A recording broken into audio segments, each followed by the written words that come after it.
Okay, welcome everyone to our After the Sermon conversation here. I'm Pastor Sue Coller here at First Presbyterian Church, and we take time each week to dive a little deeper into the stuff we talked about during the sermon on Sunday. And so if your interest was piqued on Sunday, you definitely want to catch these every week. We drop them on our podcast and YouTube channel every Wednesday. And you can go a little deeper with us. So welcome and glad you're here. And welcome, Nancy. Oh, good morning, Sue. It's always good to spend a little bit of time with you on Sunday morning.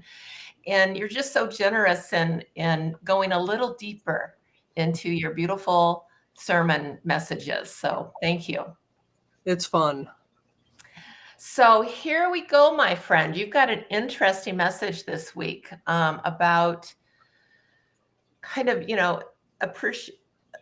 maybe not appreciating every season of life, the ups and downs and the challenges, but at least not burying our head in the sand, so to speak, and just like that's part of it, right?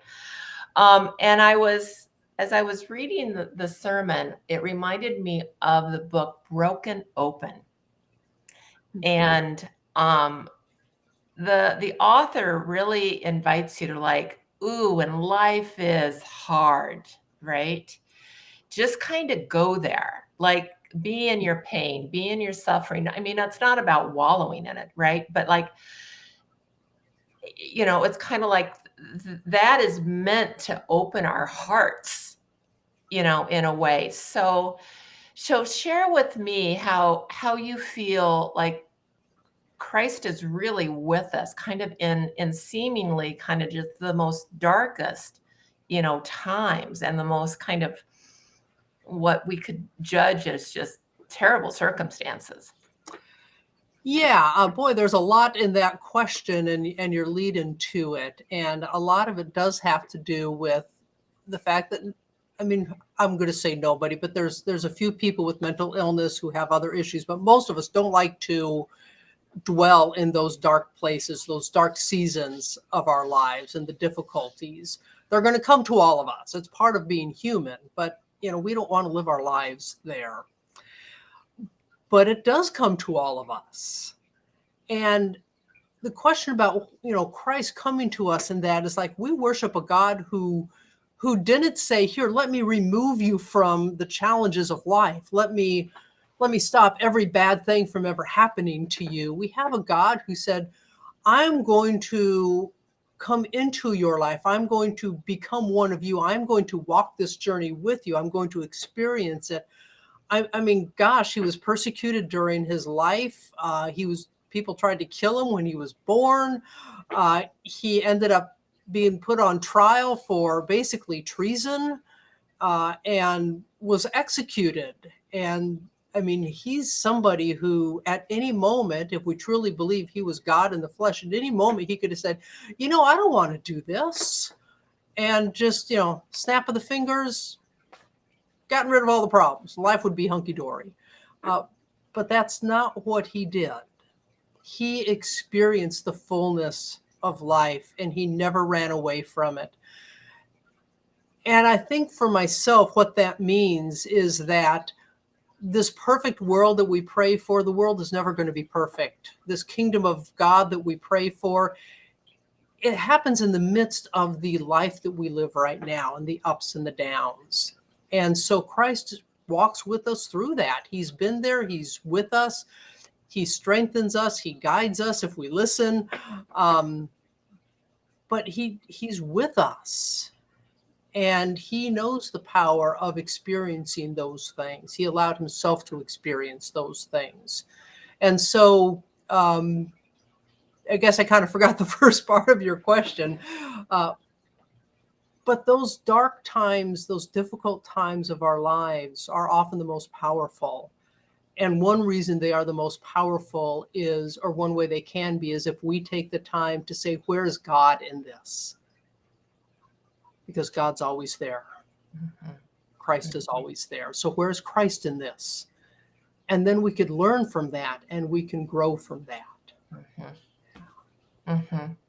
It's interesting. There's, in our in our exploration, right, a lot of us come to truly want to believe and therefore then experiences that we are all one. Like nothing really ever happens outside of us or external to us. It's all kind of our perceptions on how we are viewing the world. So, when I'm just going to say when bad things happen, how do we operate, more from that we are all one perspective as opposed to you and I are separate from each other and I am afraid of you or I don't like you or I love you, whatever that is. But that notion of oneness in seemingly, I'll say the duality, right? Mhm. How do we how do we kind of reconcile that? How do we get centered and say, you know what? This I don't like this situation, but I can find peace in Mhm. it. We were created for community. We were never intended to live life alone. We're always intended to live life in relationship with others and be there as a support for each other. And in terms of how do we recognize our oneness in things is I think recognizing that we all go through these times of ups and downs. And so while our experience may feel unique to us, it's not unique to the human story.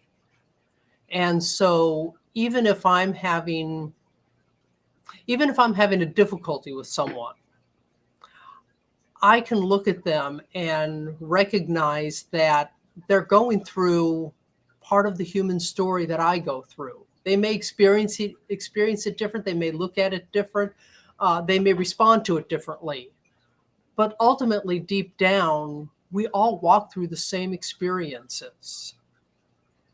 And so to recognize that is to recognize the connections and the bonds between us, and hopefully engenders more compassion when we're dealing with someone that we may not have the greatest experience with. So yeah, I think that's key for me is just remembering that we all go through this. And again, it may look different for each one of us. But I remember one of my college professors. I was very fortunate to have Elie Wiesel as one of my professors for a couple years. And for those who aren't familiar with him, he was a Holocaust survivor, author, world leader, speaker against genocide everywhere he heard about it. And he was a powerful person, and I was just very blessed to have him as a professor for 2 years of my college years.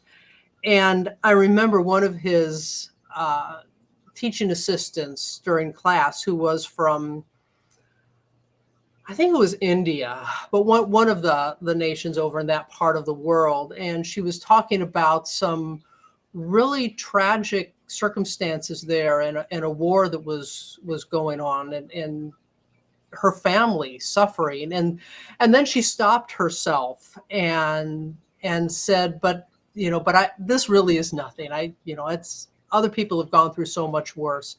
And Elie Wiesel, who was 14 years old when he entered a concentration camp, he lost his entire family in that camp. He watched his father die. He came out literally skin and bones. Uh, Actually got a little angry at her for daring to think that her experience Mm. was of less value than anyone else's. And one of the things he said that stuck with me to this day is we can't compare our level of tragedy to someone else. It is ours and ours uniquely and ours alone. And it is of value. But because we recognize that, we also recognize when someone else is going through something. And so we can have that empathy and we can have that compassion.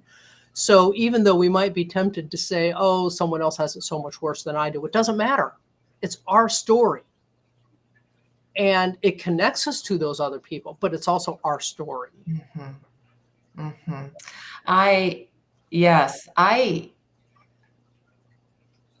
I think that's so important. It's like the nice thing about human beings, we're kind of all wired with the same 24 base metaphors that we kind of operate from, and the same emotional lexicon. We all know what it feels like to feel welcome and supported and understood. And we all know what it feels like to be sad and angry and whatnot. And so that is part of, I think, that creates that connection. Like I understand, I can be empathetic. And what's interesting around like with the pandemic, there's kind of in the research that I've done, it's kind of exposed three waves of change. And the first wave was profound grief and loss. There isn't a person on the planet that didn't lose something or someone.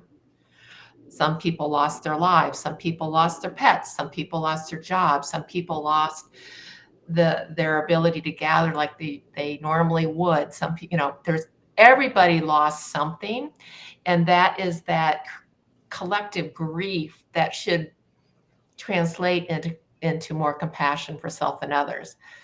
And we're moving kind of into phase two, which is restore resilience. Like, okay, now Yeah. what? And we have to kind of refuel and restore our resilience, because wave three is massive innovation, and you need gas in the tank, Mm-hmm. right, Yeah. to innovate the new ways. Yeah, so I think your message is all that to say, I think your message is just so perfect, because you one of the stories in your sermon is about that angry driver who ended up shooting a young delivery service provider. And haven't you ever, I mean, haven't we all been so angry on the road you just want to ram into the car in front of you? I mean, like the thing is, most of us stop ourselves from doing that. But if we don't check ourselves, like that can Mhm. happen. Yes, it can. Right. And so as you share that story in the sermon, it's kind of like, ooh, I've been that mad before. Yeah. And so what does that tell you about yourself? And how does that, how do you check yourself, as you say? And then where do you go with that? It's like, I hope we all recognize that pulling out a gun and shooting someone because we're angry at them is not an appropriate response. But what do we do with Yeah. those feelings? And what do we do with that anger? And what kind of an outlet do we have? And I think those are very introspective kinds of questions. And you could also talk about them with others too. But ultimately, we have to decide, do we want to live that way Mhm. or not? I have my moments on the road too. Where yes, it's like I get so frustrated with somebody, but I always have to remind myself that I don't want to feel that way. Mhm. And so I'm going to make a choice not to. But that ability to make that choice doesn't just happen in the second. It comes from reflecting on those feelings over years and saying, this is not the way I want to live my life. Mhm. I want to be in the world differently. And so I have built up that resiliency so that in those moments I could catch myself and say, no, I'm going to respond differently. Well, and I love that, because what you're talking about is, again, one of the things that makes humans unique is we have a consciousness. Hmm. So we can practice, kind of understanding and observing Yeah. what we're doing and how we're feeling, and take a moment, that Yeah. pause, if you will, to say, how do I want to be in the world at Hmm. this point? But the other thing we have is we have the awareness to even observe when we're operating in a conscious or an unconscious way, Yes. right? Which is, I think, why you know doing whatever you're doing to kind of nurture your soul and your consciousness is a way for us to choose how we want to be. So that leads to my next question for you, and you led into it so beautifully, I have to say, is, so how can we transform like hate or fear into love? How do we do that? Because it's amazing how powerful of creatures we are, that we actually can transform how we feel. We can, and I guess I can only speak of how I do it, and that's I take the time. I try to pay attention to what I'm feeling. This whole worship series is stop and breathe and trust, and that breathe period to me is key, because that's when I'm noticing what's going on around me and in me, and that's when I can say, okay, do I want to stay on that path or not? And so, how we do this is, first of all, we just have to notice. And we have to be honest. Do we like the way we feel or not? And if we like the way we feel, and sometimes we do, I mean, let's be honest, anger is an adrenaline rush, and you feel alive when you're angry. There's something addictive to that. Well, what are you angry about? And why? What is it in your past that's triggering? So I think there's a lot of questions to be asked, like, fear. What am I really afraid of? What's the worst that can happen if my fear comes true? Is it worth acting out of that pathway? So for me personally, it's a lot of asking questions of myself. Why do I feel the way I do? Do I like the way I am being in the world? Do I want to be different? What do I need to trust in order for me to be different? And I think also it's reflecting back on our past. We don't have to wait till we're in the moment to say, how am I going to be in the world? We can look at experiences we've had in the past and say, what was that experience like for me? What was I feeling at that time? What was I afraid of? What actually happened? And where was God in that? I'm a big one for asking that question. Where was God in that? Or where was Christ in that? Because asking that question allows me to see that experience differently. I alluded briefly in the sermon to my experience at one church that I've shared multiple times with this congregation, because it's an example that works for so many things. But that experience was terrible. It was a terrible experience. But I look back at it and I could see where God was at work. I could see where I added to that bad experience by my own reactions and made it worse. I could see how others played a part, and I can see what I learned from that, and again, that helps me say, okay, next time I'm going to be in the world differently at that point.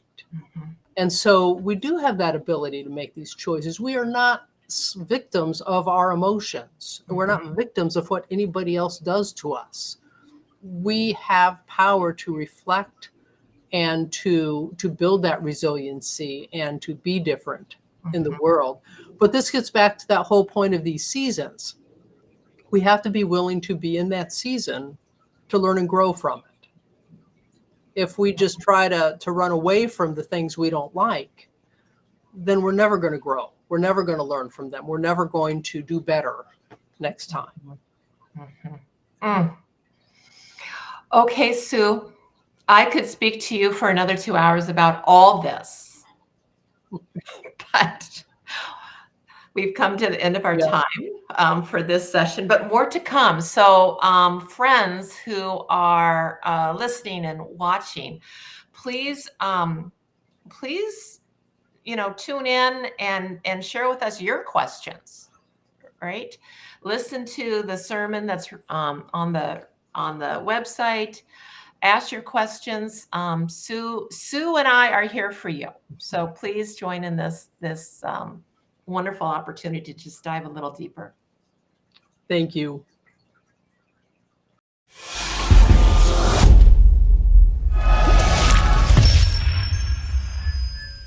Thanks for joining us at First Presbyterian Church, where faith is nurtured, curiosity encouraged, diversity welcomed, and all are loved.